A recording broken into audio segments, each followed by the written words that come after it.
Not sure what major to choose? Well, today I share with you my top 5 tips on how to figure out what major you should eliminate or contemplate.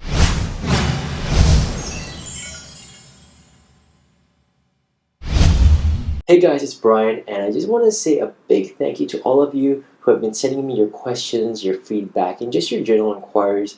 I love hearing from you. I want to get better, and that means listening to you guys. If you haven't already, please subscribe to my channel so that you don't miss any future videos. And if you find this information useful for you today, please hit that like and share button. Okay, let's get to the question on how to choose your major. Now, it didn't take long for this question to come in. It's a very difficult question to answer at first, and it's something that many have struggled with, as well as myself back in the day. And I think what really makes it so difficult is that it's a very loaded question, or it feels like one, and it makes it seem as if whatever we choose to be our major today will define us for the rest of our life. Well, let me tell you right now, don't freak out. Things change, including your career plans and your life circumstances, and there are just so many other variables at play that determine your success. So while picking a major is a significant part of your life, it's not as important as you might think. That said, however, I get it. You need to choose a major, and that means choosing one that gives you the best shot at a thriving and successful career. So with that said, here are my top 5 tips on how to choose a major. Number 1, what's your end game? What do you want to do after you graduate? So if you've already figured out what you want to do, maybe you want to become a lawyer or a dentist, or maybe you start your own business. Figure out what the education requirements are and choose your major accordingly. Now, of course, if you haven't figured out what you want to do just yet, don't worry. The last thing I want you to do is to freak out over what you need to do now for the rest of your life. And that's because it's going to figure itself out over time. But hey, over the next several months, or maybe the time in college, keep your eyes open for any opportunities or industries that you'd like to get into. Number 2, if there's a major that you're absolutely passionate about, then choose that one. And when I say passionate, I mean it's something that you look forward to learning about no matter how difficult it gets. And that means you live and breathe this stuff. You immerse yourself in the subject. It keeps you up at night and gets you up in the morning. You think critically about it, and not in a bad way, but in a productive way, and you like to talk about it. And if you find that much passion and love for a major,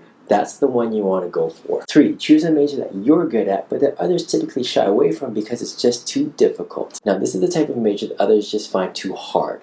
Either the material is very complicated, technical, or dry. Maybe the faculty is really hard to get into, and perhaps the professors are a little bit crazy. But if you get good grades in the subject, you have a knack for it, and you can tolerate the unappealing factors associated with this particular major, then there might be a very good opportunity here for you. You see, because the majority of people don't want to take this particular major, you're on the fast track to becoming an expert, a commodity. You're going to be known as that go-to person that specializes in that particular major. Here's an example. Think of Bill Gates before he was Bill Gates. This guy immersed himself in coding and programming, a topic that's very boring, technical, and something that no one really understood. But over time, he became the expert. He was the go-to person to write programs, and he took that experience and created his empire of Microsoft. Essentially, he got into the computer business at the very beginning when no one else really cared about it. So for you, choosing a major that no one else wants to do because it's too difficult is like buying stocks that's at the ground floor. It's really the best time for you to buy. But let's say this option isn't really for you either. Tip number 4, eliminate majors that will provide very little career value to you. Now, I know this seems to be on the obvious side, but you'd be amazed at how many students still sign up for these majors. So without meaning to offend, I'm sure there are several majors that come to your mind that will provide very little career value to you. You've got philosophy, earth science, contemporary arts, theater, sustainable community development, and now of course, I don't mean to pick on these ones, and in the right hands, someone can really make a name for themselves pursuing these majors. But my point here is that for you, there are going to be several majors that you know will provide very little career value. Now, I'm also seeing this new trend or brand of majors, and it's where they combine 2 different areas of studies into one. For example, I remember seeing one major that combined business with biochemistry, or another that combined humanities with life sciences and health sciences. And again, I don't mean to pick on these ones or overgeneralize, but what you need to ask yourself is, does it dilute your education? It's kind of like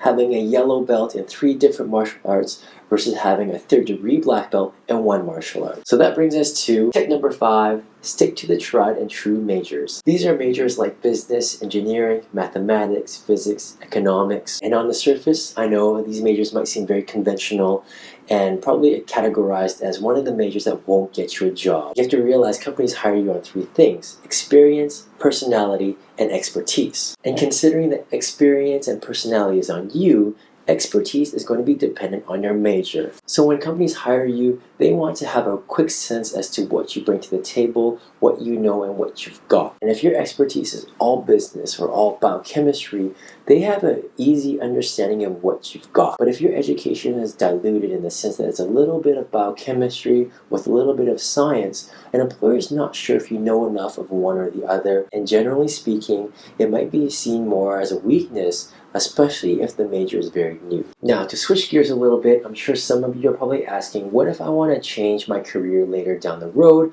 that's completely unrelated to the major I choose today? And you have to realize that there's really nothing stopping you from that. If you have a degree in chemistry and you want to get into the fashion industry, go for it. Perhaps you majored in philosophy and now you want to start your own business. By all means, do it. Your learning shouldn't stop after college. You can still read books on sales and marketing and starting a business, or take courses in whatever industry you want to get into. Like I said before, your circumstances, career plans will change. Choosing a major today will not determine the success for the rest of your life. With all of this said, it's good to keep in mind that it's easier to switch from chemistry to business or from chemical engineering to sales instead of going the other way around. So if you're torn between two majors that are completely different areas of studies, go with the one that's more technically difficult to learn. Okay, to sum up, here's how you should choose your major. Number one, ask yourself, what's your end game? What do you want to do after you graduate? Do you want to become a forensic scientist?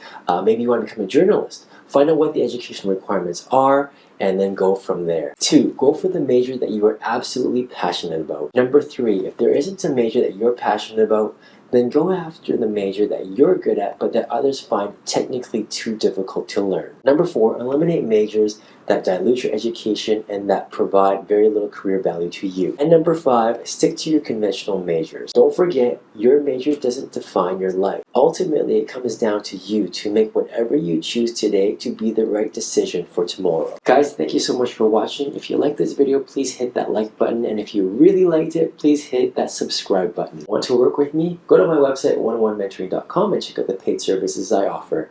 Guys, thank you so much again for watching, and I'll see you next time.